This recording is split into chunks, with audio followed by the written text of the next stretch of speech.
शुरुआत करेंगे एक अहम खबर के साथ, जहां कुपवाड़ा में स्पेशल इन्वेस्टिगेशन यूनिट छापेमार कार्रवाई कर रहा है। कुपवाड़ा में कुल 9 स्थानों पर एसआईयू ने यह छापेमार कार्रवाई की है। यहां छापेमारी की गई है, आतंकियों के ठिकानों पर यह छापेमार कार्रवाई चल रही है। भविष्य में आतंकियों के प्रॉपर्टी को भी अटैच किया जाएगा। इससे पहले भी एसआईए कई प्रॉपर्टीज को अटैच कर चुका है और एक बार फिर से स्पेशल इन्वेस्टिगेटिव यूनिट की ये छापेमार कार्रवाई जारी है। तो अहम खबर आपको दे रहे हैं, एसआईयू एक बार फिर से छापेमार कार्रवाई कर रहा है। आतंकियों के ठिकानों पर यह छापेमार कार्रवाई जारी है। आगे बढ़ेंगे और राजनीतिक स्थिति और लोगों के मुद्दों पर चर्चा करने के लिए केंद्रीय गृह मंत्री अमित शाह 8 जनवरी को नई दिल्ली में जम्मू कश्मीर के शीर्ष भाजपा नेताओं से मुलाकात करेंगे। बैठक के लिए जम्मू कश्मीर के 7 से 8 वरिष्ठ भाजपा नेताओं को बुलाया गया है। बैठक में जम्मू कश्मीर की मौजूदा राजनीतिक स्थिति, पूरे यूनियन टेरिटरी में भाजपा को और मजबूत करने, खासकर उन क्षेत्रों में जहां पार्टी की उपस्थिति कम है और रैलियां करने के लिए राष्ट्रीय भाजपा नेताओं के कार्यक्रम पर चर्चा की जाएगी। रहबर कर्मचारियों, प्रधानमंत्री पैकेज के तहत लगे कश्मीरी पंडितों और घाटी में तैनात आरक्षित श्रेणी के कर्मचारियों से संबंधित मुद्दों को भी इस बैठक में उठाया जाएगा।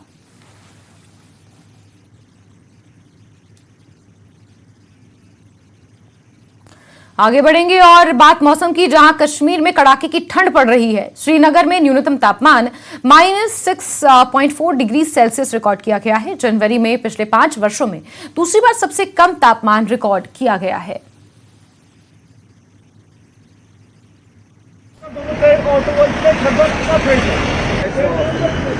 तो आज इस लग रहा है, इसलिए इस लग रहा है क्योंकि वहाँ तो इस तरीके की शरीर मतलब आदत नहीं है ना, और यहाँ तो बहुत ही ज़्यादा मतलब बर्फ़ जमी हुई है। लेकिन हमारे मालिक इतने अच्छे हैं जिनके साथ में ड्राइव करके आया हूँ, मोहम्मद तारिक एंड निशा, जो सामने वो जिमी होटल है। जी जी जी, हाउस बोट में इंतजाम होते हैं इस तरह के? है, थोड़ा बहुत सही ठीक ठाक है, हीटर लगा हुआ है, सारी सुरक्षा है, ऐसी कोई बात नहीं। अभी डल के किनारे हैं तो कैसा महसूस होता है? बहुत अच्छा लग रहा है, अच्छा लग रहा है। सर्दी का क्या? सर्दी तो बहुत ज़्यादा है, पैर में भी चीज़ हो रही है और हाथ पैरों में मतलब ठंड ज़्यादा लग रही है इधर की साइड जो। सर्दी की सर्दी सही नालका पालक लग तो 12 बजे तम अगर ताफ रूद तो तेल मा खुलन तम वर तो लगी फिलहाल नलक लग। अच्छा ये वन तो या दलस मुतलिक क्या तुह क्या वुचमुत ये लगन दल लगान तुह क्या वुचन पन्ने जिंदगी मे 1965 मज वुचमुत यह दल लगान यथ मज रशीद बख्शन जीफ पे मे cricket गिंदमुत, football गिंदमुत, skating कर्मुत।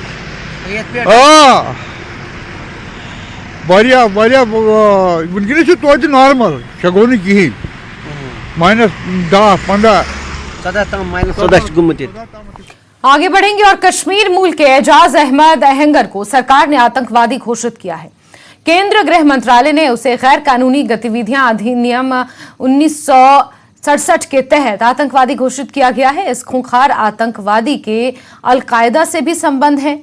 Ahmad a hunger अंतर्राष्ट्रीय आतंकवादी समूहों के संपर्क में था। भारत में इस्लामिक स्टेट को फिर से शुरू करने में जुटा हुआ था।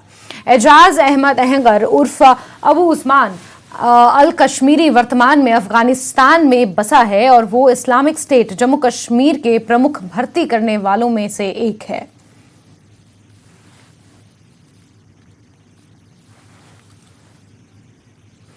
राजौरी जिले के नौशेरा में 3 संदिग्ध पुलिस नाका तोड़कर पुलिस को चकमा देकर फरार हो गए, जिसके बाद इलाके में तलाशी अभियान शुरू किया गया है।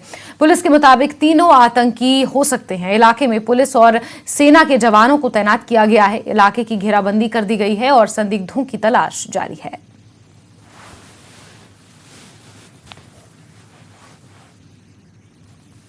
राजौरी में हुए बड़े आतंकी हमले के बाद जम्मू में सुरक्षा बढ़ा दी गई है। आने वाली 26 जनवरी यानी गणतंत्र दिवस को देखते हुए जम्मू में सुरक्षा और कड़ी कर दी गई है। जम्मू कश्मीर पुलिस एवं CRT द्वारा जगह जगह पर नाके लगाकर गाड़ियों की चेकिंग की जा रही है और सुरक्षा के इंतजामातों को और पुख्ता किया जा रहा है।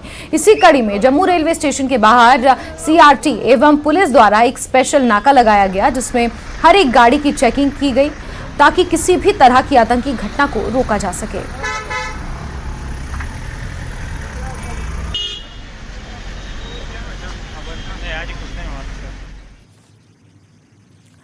राजौरी आतंकी हमले में नागरिकों के मारे जाने के विरोध में मेंढर शहर की बंद की कॉल वहां पर बुलाई गई है। सनातन धर्म सभा मेंढर ने बंद का आह्वान किया है, जिसे विभिन्न व्यापारिक संगठनों और मुस्लिम संगठनों सहित अन्य सामाजिक राजनीतिक पार्टियों ने समर्थन दिया है। बंद के आह्वान के चलते मेंढर शहर के सभी व्यापारिक प्रतिष्ठान आज बंद हैं।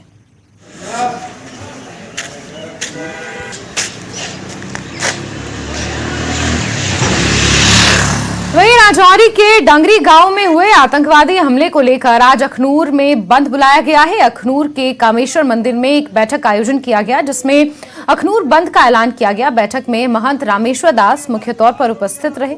इस मौके पर अखनूर के अलग अलग संगठन के सदस्य भी शामिल हुए। बैठक में अखनूर बंद का फैसला लिया गया।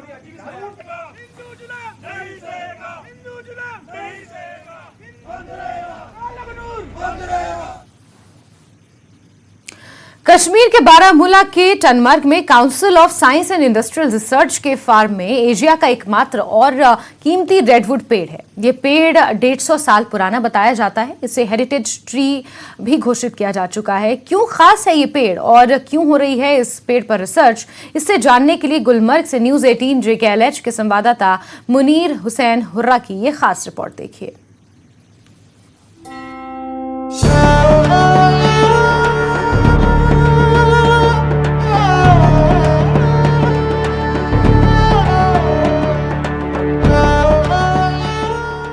शुमाली कश्मीर के टनमर्ग इलाके में वाक़ council of science and industrial research के फील्ड स्टेशन में एशिया का वाहिद रेडवुड दरख्त मौजूद है। बताया जाता है कि यह दरख्त पूरे बर्रे-आज़म एशिया में सिर्फ टनमर्ग में पाया जाता है। यही वजह है कि हुकूमत ने इस 150 साल कदीम और नायाब दरख्त को हेरिटेज दरख्त करार दिया है। Indian institute of integrated medicine के इंचार्ज काजी परवेज बताते हैं कि ये नायाब दरख्त शुमाली अमेरिका और कैलिफोर्निया में पाए जाते हैं। ये दरख्त साल भर हरा भरा रहता है। अपनी साख्त और खूबसूरती से लोगों को अपनी तरफ मुतवज्जा करता है।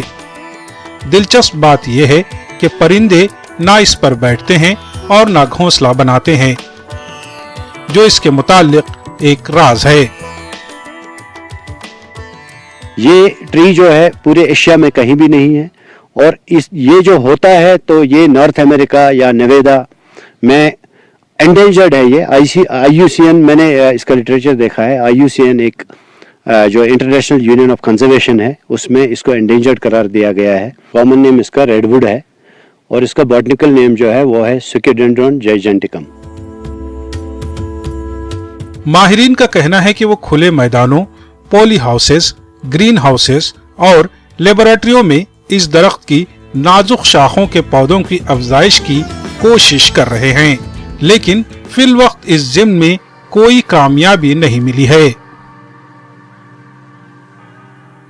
एक तो हम इसका प्रोपगेशन का कोशिश कर रहे हैं दोनों तरीकों से। इसमें प्लांट में बॉटनी वालों को ज़्यादा पता है। एक तो वेजिटेटिव प्रोपगेशन हम ट्राई कर रहे हैं इसकी कटिंग्स के थ्रू। काफ़ी सालों से 2-3 साल से हम कोशिश कर रहे हैं। इसका टिश्यू कल्चर से भी हम ट्राई कर रहे हैं और इस ट्री में हमने देखा है कि इसके कोन्स बनते हैं, इसमें सीड भी बनता है। टनमर्ग के काजीपुरा के बुजुर्गों का कहना है कि अंग्रेजों के दौर में यहाँ ये दरख्त नमूदार हुआ और तब से इसी शक्ल में ये पाया जा रहा है। मेरी एज इस वक्त 62 साल है, लेकिन मैंने ये इसको बचपन से ही देखा और लेकिन ऐसा सुनने में आया है कि इस किस्म का दरख्त यहाँ कहीं नहीं पाया जाता है। ये यहाँ यूरोपियन से आया है। ये दरख्त जो है रेडवुड, ये तो यूरोपियन से आया है।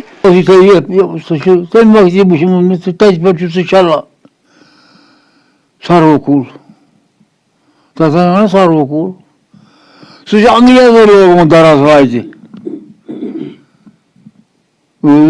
अंग्रेजों लोगों ना शायद ये स्कूल ये इलाकस मज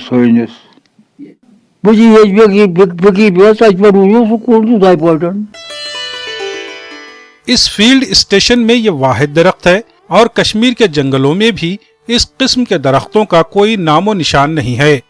CSIR के डायरेक्टर जनरल ने भी इस दरख्त को विरासती दरख्त करार दिया।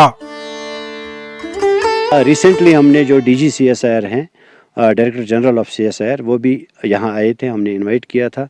तो इस ट्री को हमने एज हेरिटेज ट्री करार दिया है। तो हम इंस्टीट्यूट की तरफ से इसको पूरी प्रोटेक्शन की जो है कोशिश कर रहे हैं।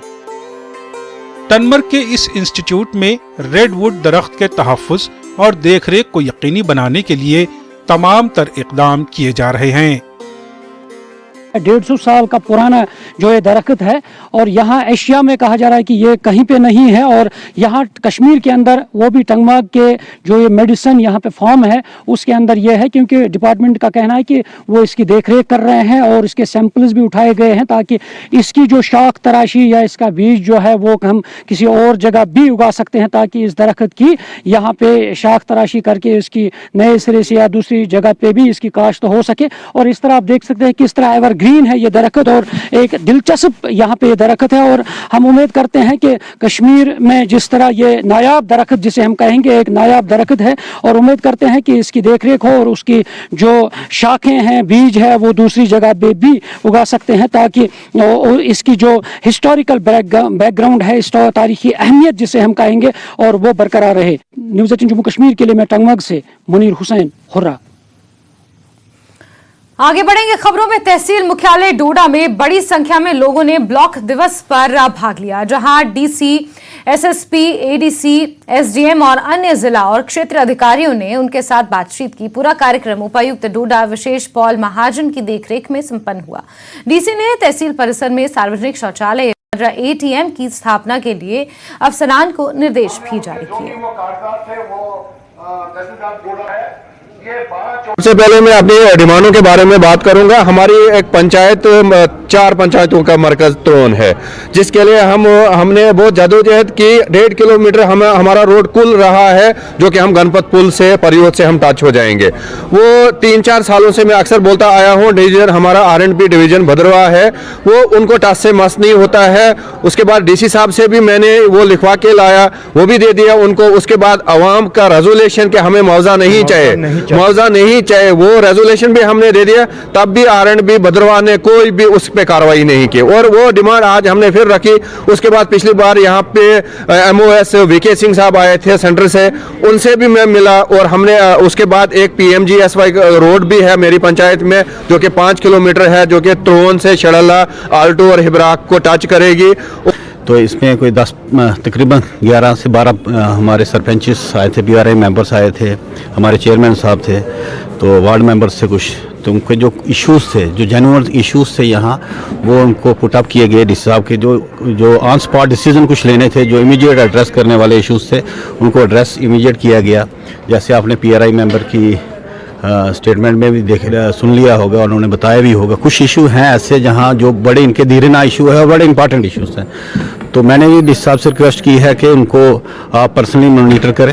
DC साहब से एश्योरेंस दी है कि उन इश्यूज पे हम देखा जाएंगे, जैसे त्रोन का। बाद आगे बढ़ेंगे, रुक करेंगे हिमाचल की खबरों का। कुलदीप सिंह पठानिया 14वीं विधानसभा के अध्यक्ष चुने गए हैं। आज सत्र के दूसरे दिन मुख्यमंत्री सुखविंदर सिंह सुक्खू ने विधानसभा अध्यक्ष पद के लिए कुलदीप सिंह पठानिया के पक्ष में प्रस्ताव प्रस्तुत किया था, जिसका नेता प्रतिपक्ष ने अपने दल की तरफ से समर्थन किया। इसके बाद उप मुख्यमंत्री मुकेश अग्निहोत्री ने भी अध्यक्ष पद के लिए प्रस्ताव प्रस्तुत किया, जिसका विधायक हर्षवर्धन चौहान, विधायक कर्नल धनीराम शांडिल और विपक्षी सदस्य विपिन सिंह परमार ने समर्थन किया, और फिर ध्वनि मत से प्रस्ताव पारित हो गया। प्रोटेम स्पीकर प्रोफेसर चंद्र कुमार ने कुलदीप सिंह पठानिया के नाम की घोषणा की।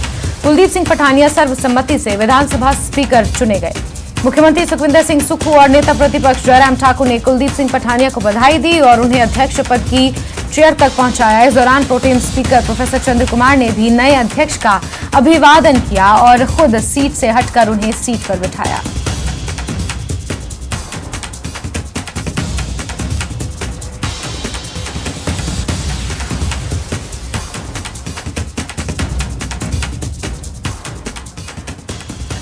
वहीं सत्र के पहले दिन स्पीकर के नॉमिनेशन से पहले विधानसभा में जमकर हंगामा हुआ। नेता प्रतिपक्ष जयराम ठाकुर ने डी नोटिफिकेशन का मुद्दा सदन में उठाया, जिसका जवाब सीएम ने दिया।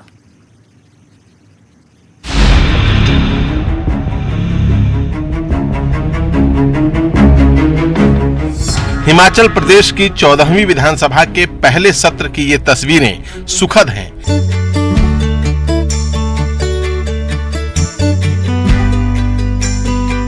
जिसमें सीएम के साथ सत्ता पक्ष के कुछ और विधायक सदन की कार्यवाही शुरू होने से पहले नेता प्रतिपक्ष सहित विपक्ष के दूसरे नेताओं से मिले।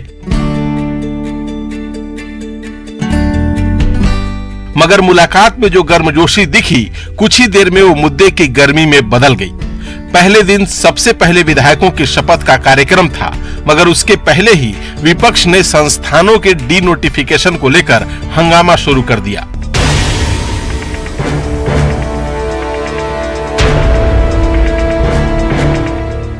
सदन में हुए हंगामे की तस्वीर सामने नहीं आई है, लेकिन नेता प्रतिपक्ष ने सदन में जो बात कही, वही बात उन्होंने बाहर आकर मीडिया को खुद बताया।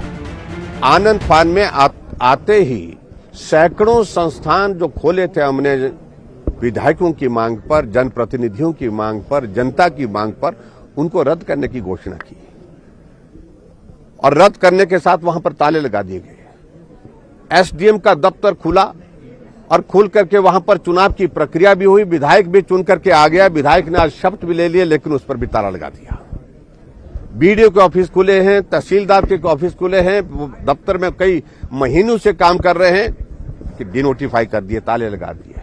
हॉस्पिटल में डॉक्टर बैठे हैं, उनका गांव के लोगों का उनका ट्रीटमेंट हो रहा है और उनको स्वास्थ्य की सुविधा मिल रही है, लेकिन डिनोटिफाई करके ताले लगा दिए। ऐसी परिस्थिति में हमने कहा कि सरकार कर क्या रही है। विधायकों की शपथ के बाद जयराम ठाकुर ने यही बातें सदन में रखी, जिसका सीएम सुखविंदर सिंह सुक्खू ने जो जवाब दिया, वही उन्होंने भी बाहर आकर मीडिया को बताया। जहां कोई भी बच्चा, अगर एक भी बच्चा शिक्षा से वंचित नहीं रहेगा, हमारी सरकार का ये कटिबद्ध है इसके लिए। लेकिन अपनी संस्थाएं खोलकर भी, 900 संस्थाएं खोलने के बाद भी जनता ने उन्हें विपक्ष में बिठा दिया, तो उन्हें अपने गृहवाह में झांकने की जरूरत। सीएम ने विपक्ष की तरफ से मंत्रिमंडल के गठन को लेकर उठाए जा रहे सवालों का भी जवाब देते हुए पलटवार किया। तो हमारा अधिकार है, विपक्ष को बोलने का अधिकार है। उनके पास बोलने को कुछ नहीं है ना, तो मंत्रिमंडल पर बातें उठाएंगे। तो मंत्रिमंडल का विस्तार इन ड्यू कोर्स और समय किया गया। जिस तरह की चर्चाएं थी, जिस तरह के कयास लगाए जा रहे थे, हुआ भी वही। विधायकों की शपथ भी नहीं हुई थी तो हंगामा शुरू हो गया। शुरुआत नेता प्रतिपक्ष जयराम ठाकुर ने की और उसके बाद लगातार जो है बीच बीच में हंगामा बरपा। और अब ये बिल्कुल साफ हो गया है कि जिस तरह से ये सुक्खू सरकार का पहला विधानसभा सत्र है, जिसका आगाज शीतकालीन सत्र के साथ शुरू हुआ है और पहला दिन ही इस तरह का है, तो आने वाले दिन जो है किस तरह के रहेंगे वो आज विपक्ष ने अपने तेवरों से बता दिया है। लेकिन यहाँ सत्ता पक्ष की तरफ से भी जबरदस्त बैटिंग की जा रही है। धर्मशाला से मेरे कैमरा सहयोगी दीपक राणा के साथ रणबीर सिंह, न्यूज 18 हिमाचल। विधानसभा के शीतकालीन सत्र के पहले दिन विपक्ष पूरे तरीके से आक्रामक मोड में नजर आया। नेता प्रतिपक्ष ने शपथ ग्रहण समारोह से पहले ही अपने तेवर तीखे कर लिए हैं। इसी को लेकर नेता प्रतिपक्ष जयराम ठाकुर से न्यूज 18 ने खास बातचीत की है। आप देखिए ये खास रिपोर्ट और मुझे दीजिए इजाजत। नमस्कार। हिमाचल प्रदेश की 14वीं विधानसभा का शीतकालीन सत्र चल रहा है और बहुत सारी चीजें जो है वो बदल भी चुकी हैं। इस वक्त हमारे साथ हैं नेता प्रतिपक्ष के तौर पर खुद जयराम ठाकुर जी। सर, सबसे पहले तो आपको नए साल की बहुत बधाई और न्यूज 18 पर आपका स्वागत। जी, थैंक यू वेरी मच।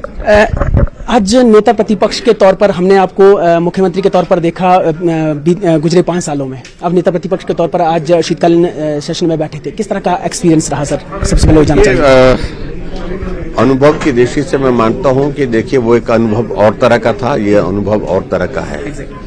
मैं आज से पहले सत्ता में भी रहा हूं और विपक्ष में भी रहा हूं। हिमाचल प्रदेश की विधानसभा के अंदर 25 साल से ज्यादा का वक्त हो गया, इसलिए विपक्ष के नेता के रूप में ये भूमिका थी, तो स्वाभाविक रूप से थोड़ा हट करके है, थोड़ा अलग है।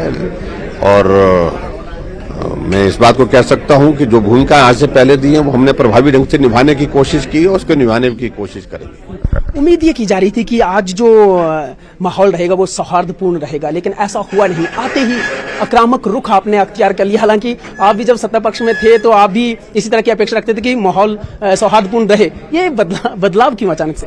ये बदलाव की वजह है हिमाचल प्रदेश में आज तक के इतिहास में कभी भी किसी सरकार ने सरकार में आते ही इस प्रकार से पूर्व सरकार के निर्णयों को रद्द नहीं किया, बदला नहीं।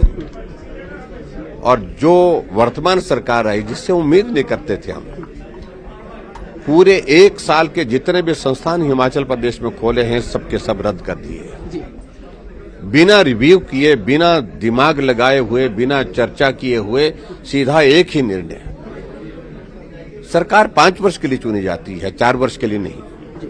हमको 5 साल का मैंडेट था और 5 साल के अंदर हम जो निर्णय हिमाचल प्रदेश में जनहित में जो हम कर सकते थे हमने वो करने की हमने कोशिश की है। उन निर्णय को रिव्यू करने का अधिकार है, लेकिन रद्द करने का अधिकार इस प्रकार से बिना सोचे समझे करना जो है वो नहीं था। और ऐसे में जिस प्रकार से उनने सैकड़ों संस्थान जो चले हुए थे, फंक्शनल थे, बजट प्रोविजन के साथ हमने खोले थे, वो सारे रद्द कर दिए। रद्द करने की वजह से नाराजगी थी। और आपने इस बात को देखा भी होगा कि हिमाचल प्रदेश में 10 दिन सरकार बनने के बाद लोग सड़कों पर आ गए थे, तो एक नाराजगी का माहौल था। हमने कारण पूछा तो वो जवाब नहीं देने की स्थिति में पाए, तो स्वाभाविक रूप से उस पर तो सरकार को जवाब देना ही पड़ेगा, आज नहीं तो कल। लेकिन वो कह रहे हैं कि बजट का प्रावधान नहीं किया, स्टाफ नहीं उसमें अपॉइंट किया गया, तो ऐसे में संस्थान खोल देना तो इतना बर्डन जो है वो हिमाचल प्रदेश पर डाल दिया गया। पहले ही हिमाचल प्रदेश कर्जे में है। उनको ये मालूम होना चाहिए पिछले 50 वर्षों में हिमाचल प्रदेश में किसी संस्थान को, किसी इंस्टीट्यूट को खोलने की जो प्रक्रिया सामान्य स्तर पर रही है, उसी प्रक्रिया के अंतर्गत खोले गए।